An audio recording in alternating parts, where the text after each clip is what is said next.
we are improving as a team. We are getting better.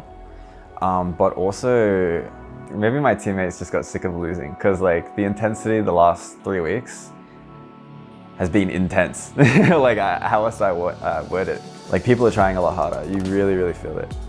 I feel it every day. And so I do think we're improving. I think other teams are also improving, but yeah, we're just like, you can really feel the hunger coming to the gauntlet now.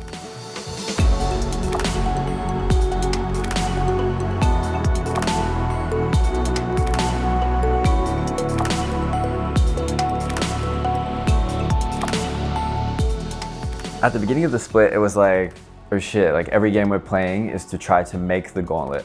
I mean, we turned it around. So like looking back at it now, I'm glad that we went through it and we learned from the losses. But back then in the moment, I would have been disappointed, yeah. And so now I do feel a bit less stress in, you know, like we need to make it. It's more so thinking about like, oh, what should I play versus this team? Like, what am I gonna pick versus this team? Like, what's best for us? I have a lot more time to think now, and it's really calming. It's a nice position to be in. Everything I've done my entire life has been competitive in some way. The OPL trophy is the dream, literally what I've like been living for the last like 3 years, and that's what I'm competing for. But it is paying off right now. To see some wins, it definitely there have been some real happy moments the last like 2 weeks, so it is paying off. Winning is the final destination for me. No more Corky, the battle of scaling mids. Going to be a little bit more hard to try and juggle with now. As Order going to be going for a very sneaky invade. There's the blast coming in. Say hello. Praelis gets hit. He's ignited, and he can't respond to that one. First blood for the Sejuani. Respect to Swiper having the potential ultimate available. Wasn't, by the way, is Ozra. Oh, that's clean. That's Ayla going for the full combo, then gets taken on through with the Fate's Call, and that grants a kill. But they just synergize so beautifully between the three of them.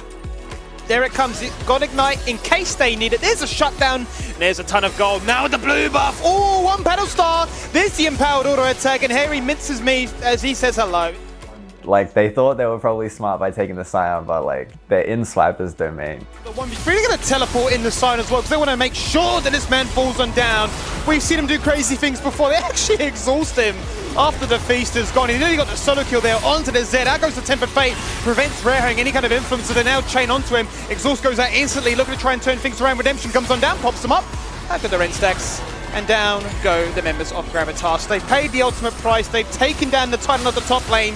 They've angered the gods. Having fun at that party. This team on the left-hand side of your screen now. 6-0-2 is the Callista, a Bloodthirster compliment. Oh, here we go again. He has so much life. He has so much life steal. And he will have a massive mitigation shield to boot. They targeted the Crocodile, they targeted the Dinosaur, they targeted everything that Swiper has in his arsenal, but they cannot take him down. Too much armor, too much mitigation, and too much time to force the rotation. There's an order coming through from both sides of that bottom turret, and no magical journey will prevent you from falling away from this one. They're going to fall on down, but for Order, another win. A lot of options still here. Definitely a lot of options, but as it stands, it's all about individual one-on-ones. That might change, however, as the first gank takes place topside. Out goes the Tether, and that is the route to prevent Swiper from coming on through. Spear connects! That's a pounce of flash and a first blood for Legacy. Out comes the World Ender as he wants to make Order's dream a nightmare. Gonna be another 2-for-2 little skirmish. See if Oriana comes across. Shockwave is now there, however. That's the World Ender. The Tether will be cancelled out based on the Ragnarok, but the Ornal comes on through. That's going to disengage. He can't be disabled, but he can die, and that's what they'll be bouncing upon as they jump on through, and Babbitt secures another kill. Control is just steadily growing. So it's no longer just bot lane, it is the entire blue side jungle. Halo. Top side is where it's at. He's going to hide himself behind a minion. Battlestar's going to connect. There's the auto.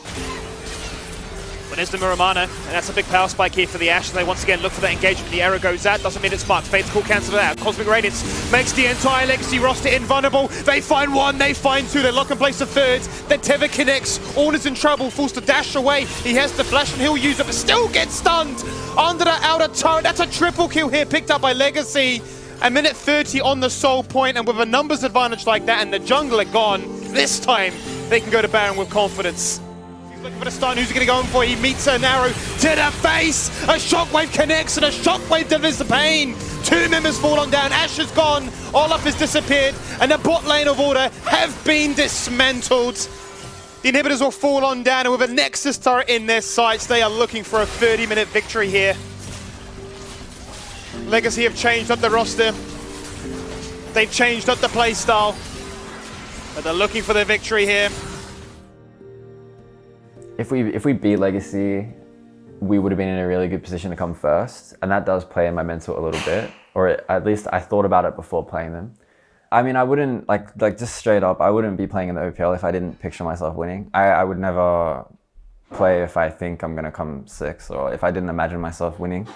I feel it with this team more than I've ever felt it before. I think it's really, really,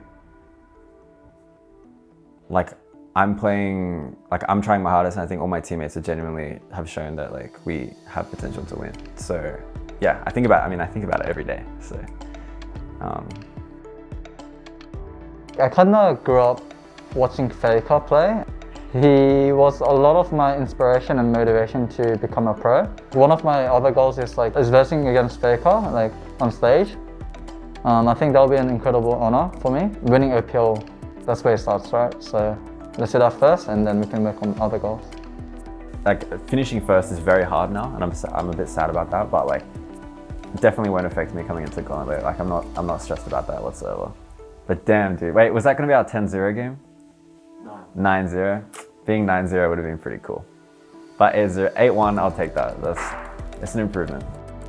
Now that we've beat every team in the league, I know that we're capable of winning. So yeah, it's good. It's a good process.